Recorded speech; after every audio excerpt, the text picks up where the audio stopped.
오늘은 미국의 옐로스톤 국립공원에서 펼쳐지는 야생의 특별한 드라마를 소개해드리려고 합니다. 바로 늑대와 여우의 아찔한 공생에 대한 이야기입니다. 두 포식자 사이의 관계입니다. 서로 한치도 양보할 것 같지 않으니 두 친구가 때론 묘하게 공생하며 자연의 균형을 맞추고 있답니다. 자, 그럼 이들의 관계를 좀 더 깊이 파헤쳐 볼까요? 늑대와 여우는 같은 객과에 속한 동물로 생태계 내에서 둘 다 포식자 역할을 담당하고 있어요. 둘 다 먹이 사슬의 상위권에 있지만 늑대가 크기와 힘에서 월등히 우월하기 때문에 여우 입장에서는 늑대는 무시 못할 형님 같은 존재죠. 옐로스톤에 늑대가 다시 돌아온 1995년 이후 여우와의 관계에도 변화가 생겼어요. 늑대는 재도입되기 전까지 70년 넘게 사라져 있었기 때문에 여우들이 한동안 왕 노릇을 하며 생태계를 주름잡았다고 해요. 하지만 늑대가 돌아오면서 여우의 생활은 꽤나 도전적이 되었답니다. 특히 먹이 경쟁이 심해졌죠. 하지만 여기서 끝이 아니랍니다. 자연은 참으로 신비롭게도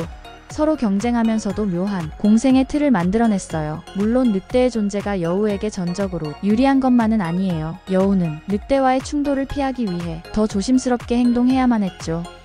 늑대가 여우를 공격하거나 여우가 먹으려고 했던 먹이를 빼앗는 경우도 종종 있거든요. 그래서 여우는 영리한 생존 전략을 개발해야만 했죠. 여우는 늑대가 자주 출몰하는 지역 근처에서 은밀히 활동하며 남은 먹잇감을 챙겨요. 보이지 않는 거리 유지가 필요했고 늑대와 마주칠 가능성이 높은 낮 시간에는 활동을 최소화하고 밤이나 새벽에 움직여요. 안전한 은신처를 만들기 위해 굴을 파서 새끼들을 보호하며 위험을 피하기 위해 노력해야만 했죠. 늑대와 여우의 관계는 완전한 협력도 적대도 아니에요. 정확히 말하면 경쟁 속에서 공생하기 위해서 약자의 입장에서 여우는 균형을 맞출 수밖에 없었죠. 여우는 늑대 덕분에 간접적인 먹이를 얻지만 직접적인 먹이 경쟁도 해야 해요. 늑대는 여우와 직접적으로 협력하지 않지만 생태계 균형을 맞추는 과정에서 여우의 생존에도 기여하게 돼요. 결국 이들의 관계는 서로의 존재가 생태계 전반에 어떤 영향을 미치는지 보여주는 살아있는 교과서라고 할 수 있어요. 늑대와 여우의 관계를 보면 자연의 복잡하고 섬세한 균형이 얼마나 중요한지 깨닫게 돼요. 특히 옐로스톤에 늑대를 재도입한 사례는 생태계 회복의 대표적인 성공 사례로 꼽히죠. 늑대가 돌아온 이후에 엘크 개체수가 조절되고 강 주변의 나무와 관목이 자라나며 생태계 전반에 긍정적인 영향을 미쳤어요. 결국 늑대와 여우는 인간의 개입 없이도 자연 속에서 스스로 균형을 찾아가고 있는 셈이에요. 옐로스톤 국립공원에서는 늑대와 여우 사이의 긴박한 순간이 자주 벌어지곤 합니다. 그중 하나의 생생한 에피소드를 들려드릴게요. 이 이야기는 실제로 야생동물 관찰자들이 목격한 장면을 바탕으로 합니다. 추운 겨울 아침 옐로스톤에 눈 덮인 평원의 늑대 무리가 엘크를 사냥하는 장면이 펼쳐졌습니다. 늑대는 지능적인 사냥꾼들답게 완벽한 협업으로 엘크를 몰아붙였고 결국 사냥에 성공했어요. 늑대들은 엘크 고기로 몰려들어 배를 채웠어요.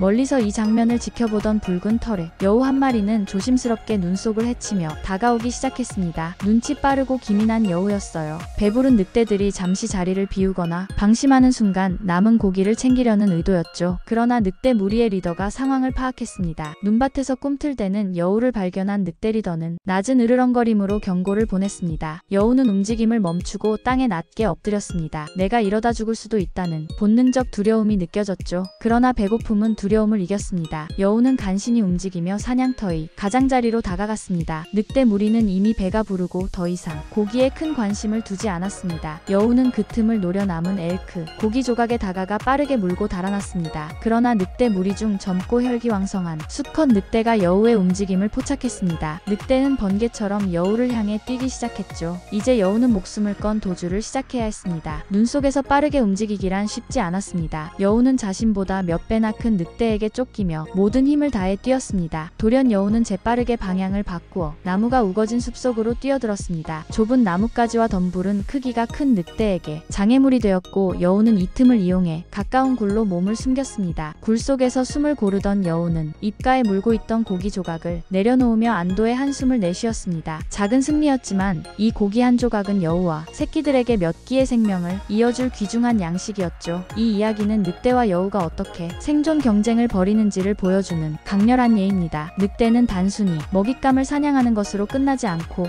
자신들이 지닌 자원을 보호하려는 본능이 강합니다. 반면 여우는 위험을 무릅쓰고라도 틈새를 공략하며 생존 전략을 실행합니다. 여우들의 생존 기술은 늑대의 압도적인 힘 앞에서도 꺾이지 않는 작은 동물의 영리함을 보여줍니다. 이 한순간의 승리와 실패가 결국 생태계의 균형 속에서 큰 그림을 완성하는 조각이 되는 셈입니다. 다음번 엘로스톤 방문에서는 혹시 이런 드라마틱한 순간을 목격할 수 있을지도 모릅니다. 자연의 긴박한 삶의 이야기는 언제나 우리의 상상을 넘어서는 법이니까요.